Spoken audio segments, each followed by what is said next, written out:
জীবনে এই প্রথম এত বড় হাঁড়িতে রান্না করলাম। মনে হয় আমি বিয়েবাড়ি রান্না করতেছি। কারণ এতটুকু সাহস না আমার আজও পর্যন্ত হয় নাই। এই প্রথমবার আমি এত বড় হাঁড়িতে এতগুলো মাংস পরিবারের সবার জন্য রান্না করেছি।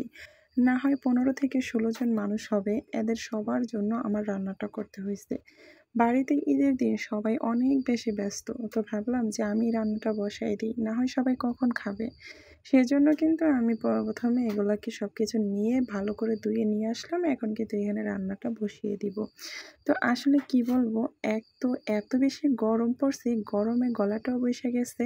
আরেকটা কথা হলো, গ্রামে ভয়েস করা অনেক বেশি কষ্টকর। তো যাই হোক, সবকিছু মিলিয়ে একটু আমি দুঃখিত, কোনো ব্যাপার না। তারপরেও যাই হোক, তো এখন আমি এখানে সব ধরনের মশলা অ্যাড করে দিতে হবে। সব ধরনের মশলা দিয়ে আমরা তো কম বেশ সবাই জানি যে কী ধরনের মানে কতটুকু দিতে হবে বা কী দিতে হবে, সব কিছু দিয়ে তারপর এটাকে আমি মাখিয়ে বসিয়ে দিব।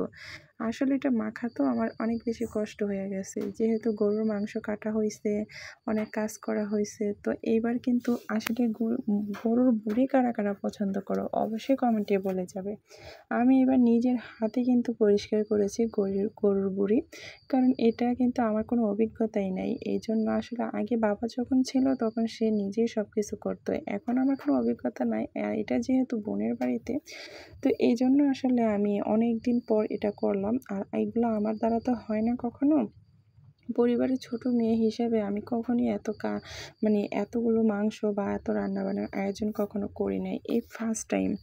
তো যাই হোক, আমার কথাগুলো কেমন হয় জানি না, তোমাদের বুঝতে কি সমস্যা হয় কিনা আমি আসলে জানি না। তো আমার ক্যামেরাম্যান ছিল আমার ছোট ছেলে, কারণ ও ধরতেই পারে না মোবাইল। তারপরে বলছি যেহেতু কেউ নাই, কি করার আছে, সব জায়গা তার স্ট্যান্ড নিয়ে ঘোরাঘুরি করা যায় না। তো আমি এগুলাকে, এই তো আমার মোটামুটি হয়ে গেছে। এখন আমি এগুলাকে আজকে কিন্তু মাটির চুলায় রান্না হবে। আর মাটির চুলার রান্নার স্বাদ কিন্তু আরও বেশি মজার, সেটা তো আমরা কম বেশ সবাই জানি।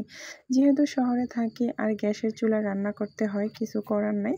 তো দেখো, আমি কিন্তু এই যে রান্নাঘরে এসে এখানে বসিয়ে দিয়েছি। যখন দেখলাম পাতিলে নাড়াচাড়া করতে কষ্ট হয়ে যাইতেছে, তখন বড় একটা পাতিল নামাই আনতে বলছি, আইনা তারপর ঢেলে দিয়ে এখানে কষিয়ে নিতেছি। কালারটা অনেক সুন্দর আসছে, কিন্তু এত বেশি ধোঁয়া উঠতেছে যার জন্য ভিডিও করাটা পসিবল হচ্ছে না, মানে এরকম হয়ে যাচ্ছে। যাই হোক, তারপরেও কিছুটা উঠিয়ে নিলাম, যে অবশ্য যেহেতু আমরা ভিডিও করার মানুষ, আমাদেরকে একটু ভিডিও করার জন্য তো ভিডিও করতেই হবে, কিছু করার নাই।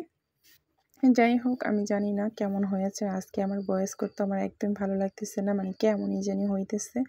আসলে যে মন খোলাখুলি করে যদি ভয়েস না করা যায় তাহলে কেমন হয় বলো। তো এখন শেষের দিকে পানি গরম করে এখানে বড়িগুলো ছেড়ে দিলাম। এইভাবে বড়ি পরিষ্কার করলে জীবাণুমুক্ত হয়, ভালো পরিষ্কার হয়, খেতেও ভালো লাগে। এটা আমি আগে জানতাম না, এই ফার্স্ট টাইমে জানলাম। তো যাই হোক, জেনে নিলাম, আমার তো উপকারে আসবে, আমি তো এটা মাঝে মধ্যে খাই। তো আজকে এই পর্যন্তই। কেমন লাগলো? আল্লাহ হাফেজ, সবাই ভালো থেকো।